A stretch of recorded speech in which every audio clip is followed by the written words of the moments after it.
আসসালামু আলাইকুম বন্ধুরা, আশা করি আপনারা সকলেই ভালো আছেন। প্রিয় বন্ধুরা, পবিত্র কোরআনে ভুল খুঁজতে গিয়ে খ্রিস্টান মিশনারি এবং নাস্তিকরা লজ্জায় পড়ে গেছিল এবং নিজেরাই উপহাসের পাত্র হয়েছিল। তারা পবিত্র কোরআনে কিসের ভুল ধরতে গেছিল এবং শেষে কি এমন ঘটনা ঘটল, তাহলে চলুন শুরু করা যাক। আপনারা কি জানেন পবিত্র কোরআনে হামান নামের উল্লেখ আছে? কে এই হামান? হামান ছিল ফেরাউনের সহযোগী, ফেরাউনের সভার কোনো মন্ত্রী ছিল সে।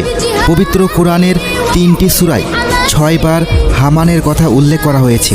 ফেরাউন তামাশার ছলে হামানকে এক সুউচ্চ ইমারত নির্মাণের নির্দেশ দেয়, যাতে করে সে আকাশে উঁকি দিয়ে মুসা আলাইহিসসালামের উপাস্য প্রভুকে দেখতে পায়। এখন কথা হলো, বাইবেল গ্রন্থেও কি হামানের নাম উল্লেখ আছে? জি আছে, বাইবেলেও একজন হামানের কথা উল্লেখ আছে।